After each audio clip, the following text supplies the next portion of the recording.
The entire mess hall was shaking with laughter, forks clinking, boots stomping, young SEALs teasing each other after a brutal morning drill.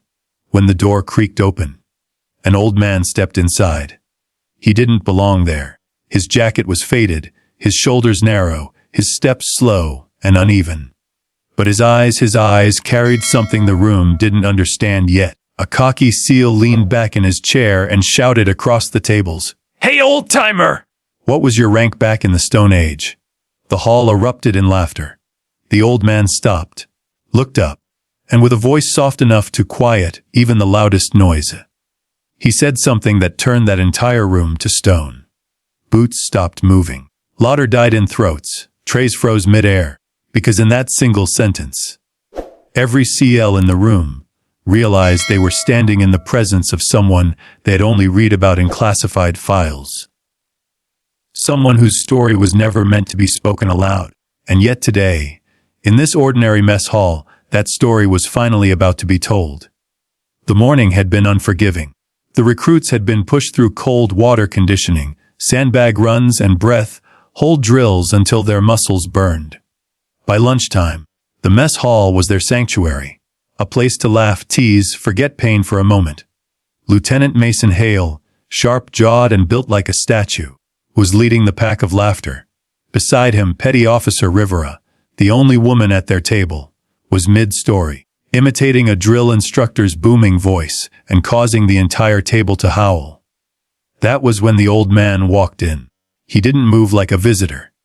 He didn't move like a lost retiree. He moved like someone looking for something. Or someone. His maroon blazer looked decades old, his white hair thin as chalk dust. But it was the way he looked around, as if remembering the room rather than discovering it. That caught Rivera's eye. But Mason got to him first. "Hey, Grandpa," he called, loud enough to be heard across the hall. "What was your rank back when you guys were chasing dinosaurs?" The hall exploded in laughter. The old man paused, not offended, not confused, just sad. He stepped closer, his shoes shuffling softly against the tiles. "My rank," he repeated gently. For a long time it didn't exist on paper. That sentence alone quieted a few nearby tables. Mason leaned forward, grin wide. "Oh yeah, classified, huh?" The old man nodded slowly, as though remembering something painful.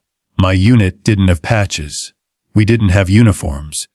We didn't even have official names until decades later." Rivera frowned. Mason's grin faded just a little. The recruits around them exchanged unsure looks. The old man continued. "We were the first ones they sent in. When failure was not an option, they called us ghosts. Because we went in, and no one ever knew we were there." Now the hall was silent. A few older instructors sitting in the far corner lifted their heads. One of them frowned deeply, recognition flashing in his eyes. The old man looked around the room, as if seeing faces from another lifetime. "I wasn't a private," he said. "I wasn't even a regular SEAL." He exhaled slowly. "I was part of the team they later named SEAL Team Zero." The forks hit plates. Mason's mouth fell open. Rivera's eyes widened, because every SEAL in training had heard the whispers. A rumored unit that existed before SEAL Team 1. A team so dangerous, so secret, so impossible, that half the instructors denied it ever existed. Before anyone could speak, an older Master Chief, the only one who had served long enough, stood from across the room. His face had gone pale. He whispered under his breath, "No, it can't be him." But the old veteran simply lowered his gaze. "It's been a long time," he murmured. "And I never thought I'd set foot in this place again." Master Chief Donovan, 28 years in service, scars from places no map showed, walked slowly toward the old man. Every recruit watched him, breath held. When Donovan reached him, he didn't speak. He stood still, his lips trembling, his eyes glassy. "Sir," Donovan finally whispered, voice cracking. "You're Mission Commander Rourke, aren't you?" Gasps rippled through the hall. Now the recruits finally understood. Mission Commander Elias Rourke, the Ghost of the Pacific. The man rumored to have led the classified retrieval mission in '72. The one every modern CL unit still studied in silence. The mission that no one survived except one. But the Navy never confirmed it. His file was sealed. He had vanished. Mason swallowed hard. Rivera's eyes were full of awe. Rourke nodded once, slow, painful. Most of my team never came home, he said. I promised their families I'd keep their stories buried. But I also promised I'd make sure young SEALs never forgot the price paid before them. He pulled a small, worn metal tag from his pocket. It wasn't a standard dog tag, it was older, rusted, engraved with a symbol none of them had ever seen. A trident crossed with a lightning bolt and a dagger. Rivera stepped forward, voice trembling. Why come here now, after all these years? Rourke looked at the recruits, really looked at them. You're strong, he said softly. You're fast. You're brave. He paused. But bravery without understanding becomes arrogance. Laughter without respect becomes cruelty. And strength without humility breaks. Mason lowered his head, shame washing over him. I didn't come here to be honored. Rourke continued.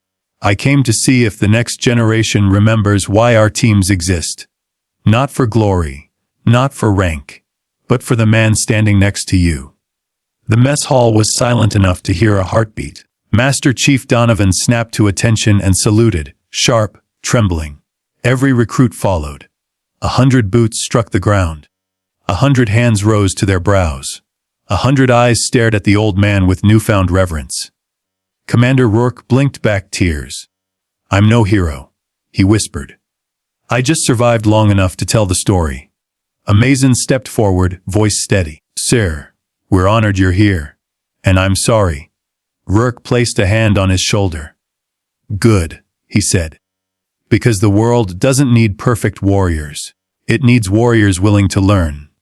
Imji Mississagi, the mess hall, once full of laughter and teasing, now felt like sacred ground. The recruits didn't just see an old man anymore. They saw a legacy, a warning, a teacher, a ghost from a forgotten battlefield, reminding them that every uniform comes with a price. And for the first time, the young SEALs understood, respect isn't given because of rank. It's given because of sacrifice.